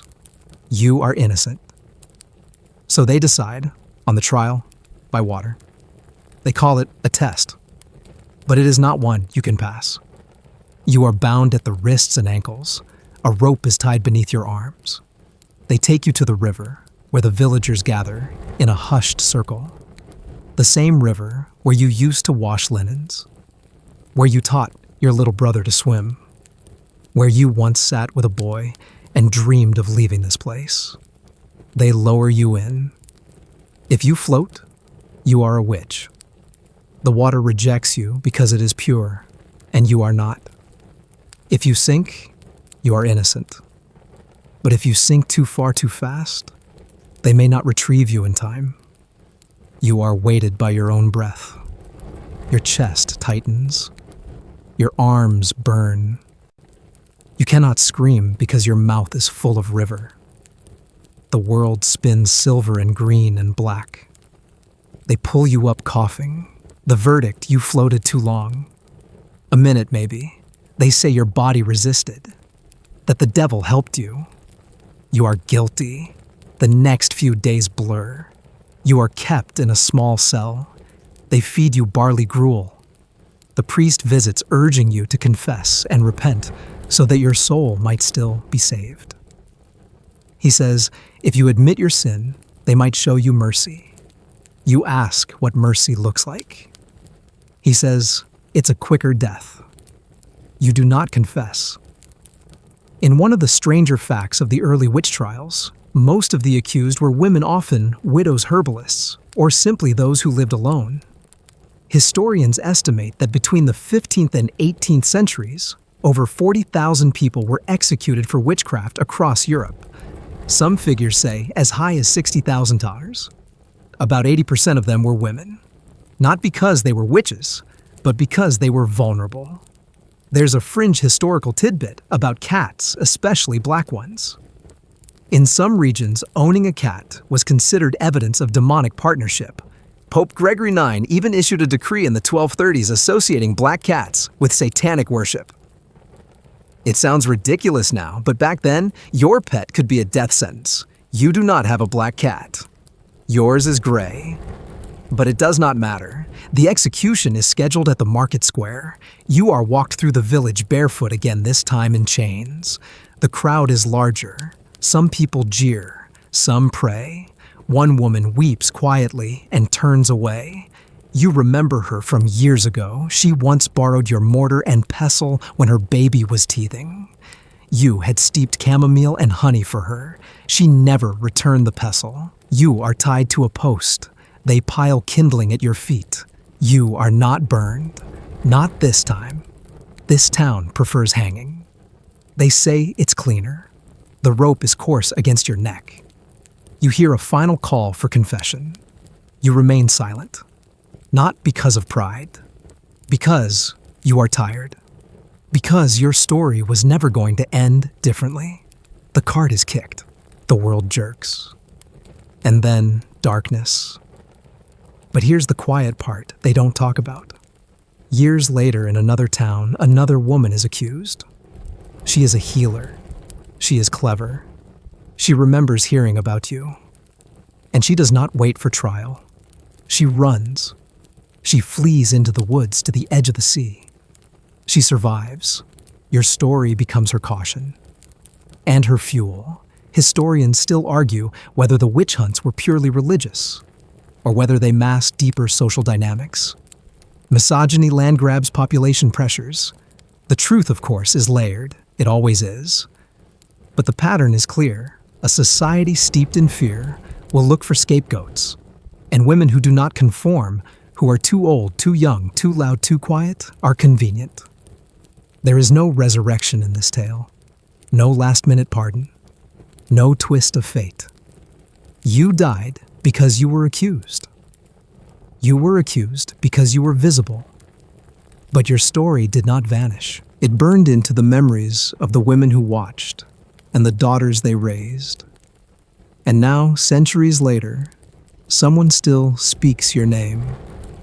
Whispered, perhaps, but not gone. And that is a kind of survival, too. You stand at the edge of a crowd, toes pressed into the warm cobblestones of Paris, shoulder to shoulder, with sweating bodies, mouths open in chant. The air smells like ash and wine, and something else, something acrid and metallic that clings to your teeth when you breathe too deeply. Flags ripple above you. Someone sings. Someone cries. Someone stabs a pitchfork into the air and bellows "Liberté, égalité, fraternité." And you echo it. You mean it. But deep in your belly, you know the last word isn't meant for you. You are a woman in the French Revolution. And though the world is changing, the rules haven't. At least not for you. You rose early today not to read Rousseau, but to fetch water. Not to storm a Bastille, but to barter for onions. Your fingers still ache from wringing out laundry. You tied your scarf a little tighter than usual before leaving because someone told you women who look too free might be mistaken for prostitutes, or agitators, or worse, intellectuals. That's the mood now. Wary, electric. People shout about rights, but speak quietly about bread. It is the 1790s. And France is on fire, with ideas, with violence, with hope and horror, braided so tightly no one can separate them anymore. The monarchy has fallen. The guillotine is now the city's most punctual clock. It chimes in heads, not hours. And yet the men around you are radiant with the fever of revolution. They talk of tearing down tyrants, of building a new world. And in that new world, they say all men will be equal. You ask if that includes women. They laugh. At best, they pat your shoulder. At worst, they question your loyalty, your virtue, your place. You are not alone. All across France, women are speaking, organizing, demanding to be heard not just as citizens, but as humans. One woman in particular, Olympe de Gouges, has written something remarkable, the Declaration of the Rights of Woman and the Female Citizen. It mirrors the famous document that shook the nation, but adds the part, it forgot women. In it, she writes, "Woman is born free and remains equal to man in rights." You read those words, or hear them read aloud in a smoky salon, and something in you sharpens. Maybe it is pride, maybe it is fear, because not long after, Olympe is arrested. Her crime speaking too boldly, publishing too freely, suggesting, among other things, that women should have the right to vote, to hold office, to name the father of their children. She is sentenced to death. Her final words are reported to be calm, dignified. They say she arrived at the guillotine in a white dress as if attending her own wedding with the Republic. They say she refused a blindfold. You cannot forget her. Even as your life continues cooking, mending, surviving, you carry her with you like a folded letter in your bodice. You whisper her words sometimes when no one's listening, because if they were listening, they might accuse you too. There were others, of course, the tricoteuses, those fierce women who sat by the guillotine knitting as the blade fell, watching with eyes that never flinched. Some say they were bloodthirsty. Some say they were survivors who had lost too much to weep anymore. And some say they were simply there because it was the only place women could feel powerful in public. But the truth is, the revolution feared women, even though it was sparked by bread riots led by mothers. Even though women marched on Versailles in October 1789, marching 13 miles in the rain, banging pots and pans, demanding food and justice. They stormed the palace. They confronted the king. They changed history. And then, slowly, they were erased from it. Mainstream historical fact. By 1793, women's political clubs were banned by the National Convention. The very same assembly that had called for liberty and equality now insisted that political engagement was unfitting for females. The revolution, it seemed, had a gender. And you are on the wrong side of it. You learn to be careful. You do not raise your voice in public meetings. You do not write letters unless they're purely domestic. You do not organize gatherings unless it's for sewing. But still, the anxiety simmers. Because your body, your very presence, is political now. If you're pregnant, you symbolize the future of the Republic. If you're barren, you're called selfish. If you speak, you're shrill. If you're silent, suspicious. There's a fringe tidbit circulating in back rooms and barracks. Women's brains are said to be smaller, more prone to emotion. Some doctors claim that reading political pamphlets will dry the womb. You laugh when you hear it quietly. But still, you begin hiding your copies of L'Ami du Peuple beneath the flour sack, just in case. Historians still argue whether the revolution advanced or harmed women's rights. On one hand, it abolished noble privilege and opened up discussions of equality. On the other, it reinforced the idea that women's primary role was in the home. Some female revolutionaries were celebrated until they stepped out of line. Then they were silenced or guillotined. One day, you pass through Place de la Révolution. There's a queue forming. The blade is already stained. A woman stands at the front, her hands tied, eyes steady. You don't know her name, but you feel like you do. You think of Olympe. You think of all the others whose names never made it to the history books. And you wonder How many more must fall before someone listens? You do not stay to watch. You walk away. But the image follows you home. You sit in your small apartment and sew quietly by candlelight. The thread moves through cloth. Your hands remember the motion even as your mind drifts. You think of freedom. You think of what it might feel like to walk down a street and be taken seriously, not as someone's wife, or someone's maid, or someone's problem. Just someone. You imagine writing a letter, not to anyone, just to history. You begin, I was here. I wanted what they wanted. I had ideas too. You fold the letter and hide it in a crack between bricks. You will not be remembered. Not like Robespierre or Danton. But perhaps one day, a girl will find that letter and understand. You survived a revolution. But it did not make you free. Not yet. And yet still you dream. Because that too is a kind of rebellion. The dust has barely settled across the centuries, and now here you are. You've walked through every cruel corridor of history. You've worn the cracked sandals of an Egyptian girl and felt your scalp sting beneath a priestess's wig. You've been auctioned, accused, married off, starved, stitched into corsets, burned for silence, beaten for speaking. And yet, you are still here. You didn't survive the day, not really. But your story did.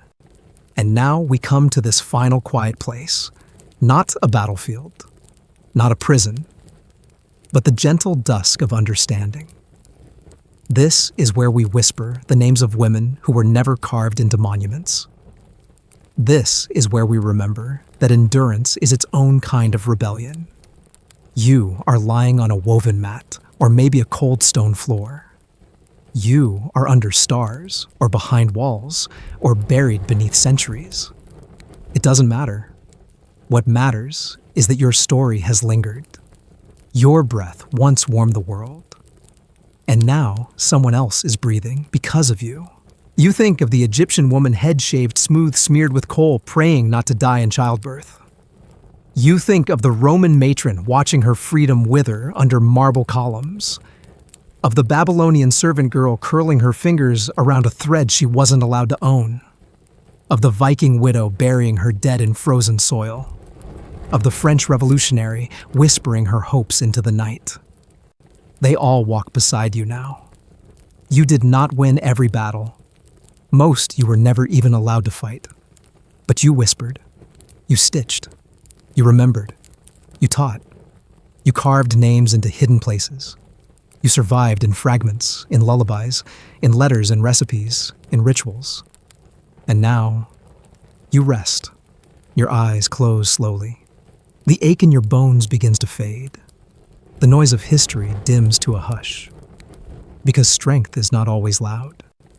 Sometimes it is soft, like the rustle of reeds on a Nile morning, like a breath between verses of a forgotten hymn, like your own heartbeat steady and silent beneath centuries of dust. And now you sleep. And someone somewhere will remember. Because you were here. Because you mattered. Because you endured. And now, all is quiet. The sands of the Nile have long since shifted. The guillotine stands silent. The torches are extinguished. The longhouse doors are closed for the night, and the last echoes of shouted slogans and whispered prayers fade gently into history. But you're still here, breathing softly, eyes gently closing, mind drifting through the echoes of lives you've only just begun to imagine.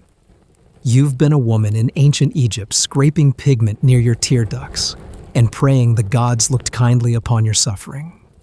You've lived and died through empires, revolutions, and winters without end. You've tasted dust, fire, salt, and silence. You've survived in kitchens and temples, markets, and courtyards, parlors, and prison cells. And through it all, though the world rarely noticed you mattered. Because history is not only written by those who lead armies or sign decrees. It is also written quietly by those who raise children with borrowed wisdom, by those who grind herbs into hope, by those who wait and watch and carry stories in the corners of their memory.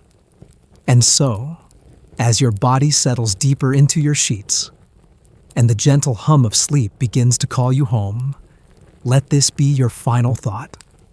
You were brave even when no one saw. You were wise even when no one listened. And you are remembered, even now in the hush between heartbeats. Tomorrow will come, but for now, let the past cradle you like a lullaby. Let the stories settle. Let the shadows rest.